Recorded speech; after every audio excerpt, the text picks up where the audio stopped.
یہ ہے مقبوض بلوچستان۔ آج ہفتہ 18 جنوری سال 2025 ہے۔ بلوچستان ٹوڈے سے آج کے علاقائی خبروں کے ساتھ میں ہوں آپ کا میزبان الیاس بلوچ۔ مشق کچھی کوئٹہ پاکستانی فورسز نے 2 بچوں سمیت 7 افراد کو جبری لاپتہ کر دیا، جبکہ 2 افراد بازیاب ہو گئے ہیں۔ بلوچ نسل کشی یادگاری دن راجی مچی کی تیاریاں جاری، ہب اور چاغی ریلی جلسے کا انعقاد کیا گیا۔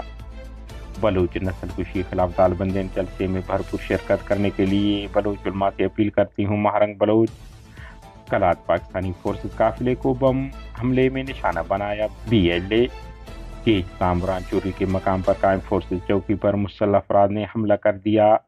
کوئٹہ لاپتہ افراد کی بازیابی کے لیے احتجاجی کیمپ 5702 دن مکمل ہو گئے۔ بلوچ وومن فورم شال زون کے ڈپٹی آرگنائزر سلطانہ بلوچ ثاقب بلوچ دیگر نے آ کر اظہار یکجہتی کی۔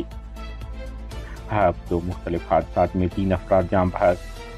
کوئٹہ قلی وسطی علاقہ جان محمد روڈ کوچہ شیر محمد میں گیس سلنڈر دھماکہ، ایک خاتون جھلس کر زخمی ہو گئی۔ تربت ہوشاب چیک پوسٹ پر 2 لیبیز فورس کے اہلکاروں کی جانب سے غریب ڈرائیور پر تشدد کا معاملہ۔ Deputy commissioner